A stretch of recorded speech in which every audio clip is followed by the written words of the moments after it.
Hello everyone, welcome to my channel. आज के इस वीडियो में मैं आपको प्लाजो पैंट की कटिंग और स्टिचिंग बताऊंगी। तो सबसे पहले मैं फ्रंट पार्ट की कटिंग करूंगी। तो इसके लिए मैंने कपड़ा लिया है।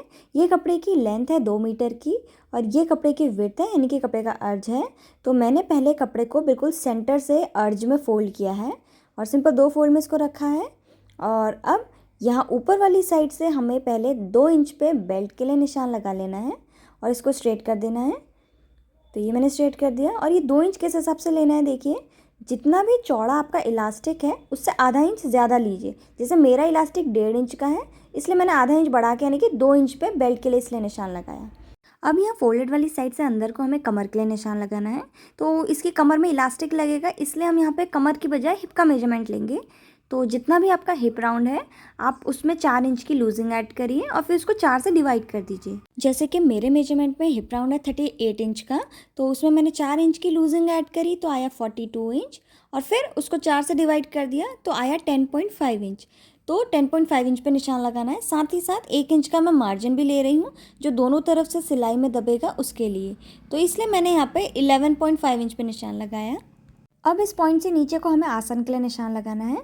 तो मेरे मेजरमेंट में आसन है 11.5 इंच का और ये किस तरह से आया इसका फॉर्मूला आप स्क्रीन में देख सकते हैं। अब इन दोनों पॉइंट्स को हमें स्ट्रेट लाइन से ज्वाइन कर देना है। तो देखिए मैंने इसको ज्वाइन कर दिया। अब यहाँ से बाहर को हमें क्रॉच कर्व के लिए निशान लगाना है। तो 2.5 इंच पे यानी कि 2.5 इंच पे निशान लगाया और इन दोनों को ऐसे ज्वाइन कर दिया। इसके बाद अब यहाँ पे हल्का सा घुमाव देते हुए हमें क्रॉच का कर्व बना लेना है। तो ये आसन के बाद हमें लेंथ के लिए निशान लगाना है। तो ये जो बेल्ट की लाइन है इससे नीचे की तरफ को हम पैंट की रेडी लेंथ के लिए निशान लगाएंगे। तो जितनी भी आपको पैंट की लंबाई चाहिए आप उससे 1 इंच बढ़ा के लीजिए, क्योंकि नीचे से डबल फोल्ड होगा। तो मुझे 35 इंच की लेंथ चाहिए, तो 1 इंच बढ़ा के यानी कि मैं 36 इंच पे यहाँ पे निशान लगा रही हूँ। अब इस लाइन को हमें स्ट्रेट कर देना है। अब ये जो क्रॉच कर्व वाला हिस्सा है यहाँ पर इसके सीधाई में बिल्कुल फोल्डर वाली साइड पे हमें एक निशान लगा लेना है पहले, और यहीं पर अब हमें इसको क्रॉच कर्व तक मेजर करना है और जितना भी आएगा इसका बिल्कुल आधा लेना है। तो आधा लेने के लिए मैं इंच टेप को बिल्कुल बीच में से फोल्ड कर रही हूँ। तो ये जितना भी आएगा उतने पे ही हमें यहाँ बॉटम वाले साइड पे भी निशान लगाना है। तो फोल्डेड वाली साइड से इतने पे ही निशान लगाया मैंने। अब हमें यहाँ पे एंकल राउंड यानी कि पौंचे के लिए निशान लगाना है। तो जितना भी आपको पौंचा चाहिए उतने तक का इंच टेप आप फोल्ड करिए। जैसे मुझे 12 इंच का पौंचा चाहिए तो मैंने 12 इंच तक का इंच टेप फोल्ड किया। फिर हमें इसको एक बार और फोल्ड कर देना है। तो देखिए 2 बार इसको हमने फोल्ड कर दिया। अब ये जितना भी मेजरमेंट आएगा उसको इस पॉइंट की एक तरफ पे निशान लगाएंगे और सेम इतना ही निशान हम इस पॉइंट के दूसरी तरफ पे भी लगा लेंगे। तो ये हमारा यहाँ पे पौंचे के लिए निशान लग गया है। इस पॉइंट को यहाँ ऊपर ज्वाइन करना है और इसको आसन वाले पे ज्वाइन करना है। तो इसके लिए मैं यहाँ पे ये हिप कर्व स्केल ले रही हूँ। तो ये कर्व स्केल से इस तरह से मैं इन दोनों पॉइंट्स को ज्वाइन कर लूँगी।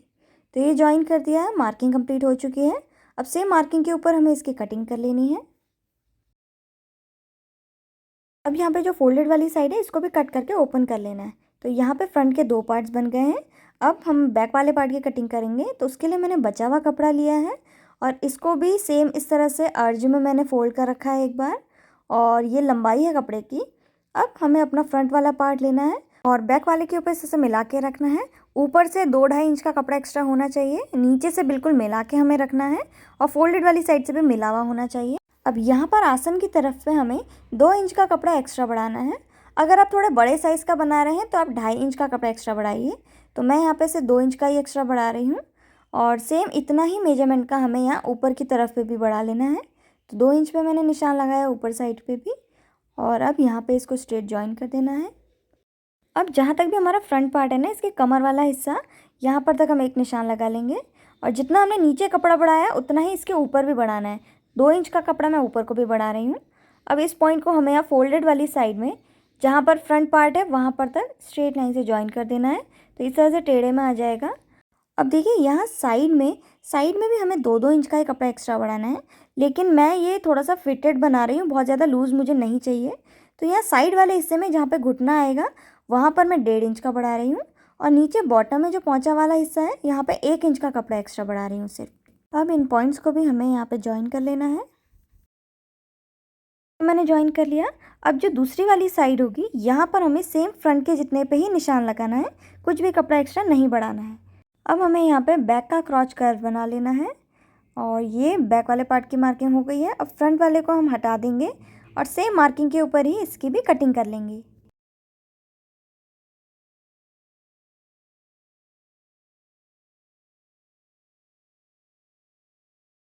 तो यहाँ पर इसके बैक पार्ट की भी कटिंग हो चुकी है। अब हमें इसकी स्टिचिंग करनी है, तो उसके लिए बैक पार्ट को हम इसी तरह से रहने देंगे, एक दूसरे के ऊपर इस तरह से मिलाते हुए, और इसके आसन में हमें सिलाई लगा लेनी है आधे इंच की दूरी पे। सेम इसी तरह से जो फ्रंट के दोनों पार्ट्स हैं उन दोनों को भी ऐसे ही हम रहने देंगे, और बस इसके आसन में भी हम अलग से सिलाई लगा लेंगे। तो ये मैं सिलाई लगा लूँगी। तो देखिए मैंने इसमें सिलाई लगा ली है, और सेम इसी तरह से फ्रंट वाले के दोनों आसनों में भी मैंने सिलाई लगा ली है। अब बैक वाले पार्ट को इस तरह से हम ओपन करके यहाँ पे रख देंगे। सेम इसी तरह से फ्रंट वाले पार्ट को भी हमें इसके ऊपर मिलाते हुए इस तरह से रख देना है, बॉटम से मिलाते हुए हम रखेंगे। और यहाँ पर आप देख सकते हैं कि फ्रंट और बैक पार्ट साइड से, देखिए साइड वाले हिस्से से दोनों ये बराबर हैं, कोई भी बड़ा छोटा नहीं है। हमने बैक वाले पार्ट को जो भी बड़ा किया वो आसन की तरफ से बड़ा किया है, तो ये डबल फोल्ड होने में हो जाएगा। लेकिन साइड से अब देखिए हमारा कपड़ा बराबर है। तो अब हमें क्या करना है, साइड से दोनों कपड़ों को फ्रंट और बैक को मिलाते हुए रखना है, और इस तरह से बॉटम तक सिलाई लगा लेनी है। सेम इसी तरह से दूसरी तरफ पे भी हम साइड से दोनों कपड़ों को मिलाते हुए इस तरह से रखेंगे, और यहाँ नीचे बॉटम तक इसमें भी हम सिलाई लगा लेंगे। तो यहाँ पे इसकी दोनों तरफ पे साइड में मैंने सिलाई लगा ली है, और अब इसका जो पोंचे वाला हिस्सा है इसको हमें बनाना है। तो उसके लिए मैं इसका जो बॉटम वाला पार्ट है इसको इस तरह से फैलाते हुए यहाँ पे रख दे रही हूँ, और यहाँ पे मैं नज़दीक से आपको दिखा देती हूँ। अब तो सबसे पहले हमें क्या करना है, इसका जो बॉटम वाला पार्ट है इसको इस तरह से डबल फोल्ड कर देना है। तो 1 इंच तक का हम इसको डबल फोल्ड कर देंगे कपड़े को। तो ये देखिए मैंने इसको डबल फोल्ड कर दिया है। अब यहाँ पे हमें लेस लगानी है, तो मैं यहाँ पे एक लेस ले रही हूँ। अगर आपको परचेज़ करनी है तो लिंक मैं आपको डिस्क्रिप्शन बॉक्स में दे दूँगी।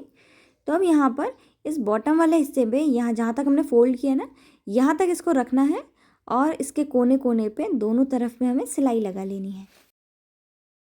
तो एक साइड पे सिलाई लगा ली है, सेम इसी तरह से इसको पलटते हुए हमें इसके दूसरी तरफ पे भी सिलाई लगा लेनी है। तो देखिए यहाँ पे मैंने इस लेस को स्टिच कर लिया है, और बैक साइड से ये कुछ इस तरह से दिखेगा।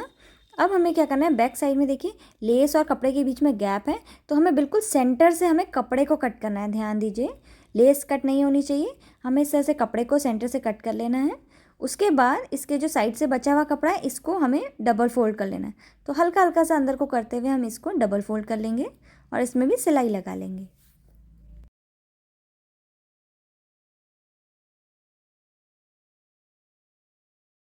तो देखिए यहाँ पर मैंने इसको डबल फोल्ड करके स्टिच कर लिया है। फ्रंट से ये इस तरह से यहाँ पे अब हमारा आ जाएगा, और सेम इसी तरह से हमें दूसरी तरफ वाला जो कपड़ा है इसको भी डबल फोल्ड करते हुए इसमें स्टिच कर लेना है।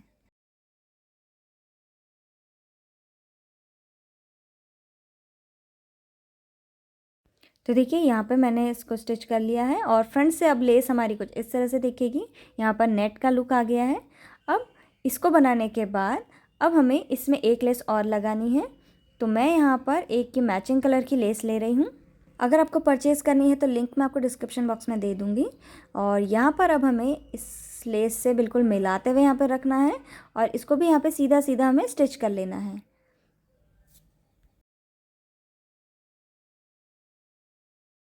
तो देखिए इसको मैंने यहाँ पे स्टिच कर लिया है। अब जैसे हमने अभी ये वाइट वाली लेस लगाई, सेम इसी तरह से मैं इसके ऊपर पे भी यहाँ पर इसी तरह से लेस को स्टिच करके पीछे की तरफ पे डबल फोल्ड कर लूँगी। तो इसमें हमें लेस लगा लेनी है। तो देखिए इसके नीचे पे भी मैंने यहाँ पे लेस लगा ली है सेम उसी तरह से, और वापस से एक लेयर हमें ये वाली लेस की, जो फ्लावर वाली लेस है उसकी और लगा लेनी है यहाँ पे, और इसको भी अब मैं स्टिच कर लूँगी। और इसको लगाने के बाद दोबारा से मैं वाइट वाली लेस ले रही हूँ, और इसकी एक लेयर हमें और लगा लेनी है यहाँ पे। तो इसी तरह से आप 3 से 4 लेयर, आपको जितना भी चाहिए आप उतना इसको स्टिच कर लीजिए। तो मैं यहाँ पर इसका पोंचा बना लूँगी इन सबको स्टिच करके। तो देखिए यहाँ पर मैंने इसके 3-4 लेयर लगा दी हैं लेस की, और ये पोंचा यहाँ पे बनके हमारा तैयार हो गया है। सेम इसी तरह से हमें दूसरी तरफ का पोंचा भी बना लेना है, तो उसको भी मैं बना लूँगी। तो यहाँ पे आप देख सकते हैं दोनों तरफ के पोंचे मैंने बना लिए हैं। अब हमें क्या करना है, इसको पलट के इसकी जो साइड वाला हिस्सा है इनर लेग्स वाला, यहाँ पर भी हमें आधा इंच की दूरी पे सिलाई लगा लेनी है। तो देखिए मैंने इसके इनर लेग्स में सिलाई लगा के इसको बना लिया है। अब इसके कमर वाले हिस्से में हमें बेल्ट लगानी है, तो इसको मैं नज़दीक से दिखा देती हूँ। तो देखिए इसको मैंने अभी उल्टा कर दिया है, और जो 2 इंच का मार्जिन हमने लिया था सेम इतना पे ही हमें इसकी दूसरी तरफ पे भी निशान लगा लेना है। और सेम इतने पे ही 2 इंच पे ही हम बैक वाले पार्ट में भी इसमें निशान लगा लेंगे और इसको भी स्ट्रेट कर देंगे। तो ये बेल्ट के लिए निशान लग गया है। अब जहाँ तक भी हमने निशान लगाया है यहाँ तक के कपड़े को हमें पीछे की तरफ को पलट देना है इस तरह से। और बैक साइड में देखिए इस तरह से टेढ़ी लाइन आई है, तो इस तरह से टेढ़े में ही हमें कपड़ा फोल्ड करना है। और फोल्ड करने के बाद सेंटर पे थोड़ा सा जो झोल आ जाएगा इसमें हम प्लीट डाल देंगे और बाद में इलास्टिक लगाने के बाद ये कुछ भी दिखेगा नहीं। अब इसको फोल्ड करने के बाद इसमें प्रेस कर लीजिए, इसमें सिलाई लगाने में आसानी होगी। तो देखिए मैंने इसको प्रेस करके दबा लिया अच्छे से। और इसका जो कोने वाला हिस्सा है इसमें हमें आधा इंच के कपड़े को अंदर को फोल्ड करना है और फिर हम इसमें सिलाई लगाते हुए जाएंगे। अब यहाँ पर जो बैक वाला हिस्सा है ये देखिए थोड़ा सा टेढ़ा है, तो इस तरह से हमें टेढ़े में ही कपड़े को फोल्ड करना है। और यहाँ पे सेंटर पे हमें इसमें 2 छोटी छोटी सी प्लीट्स डाल देनी है जिससे झोल ना आए। तो इसमें मैंने प्लीट्स डाल दी है और बाकी के हिस्से को हम इसी तरह से सिल देंगे।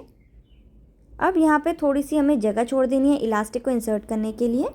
तो इसको देखिए मैंने यहाँ पे फ्रंट और बैक में दोनों तरफ से स्टिच कर लिया है और बैक साइड में आप देख सकेंगे छोटी छोटी सी 2 प्लीट्स हैं।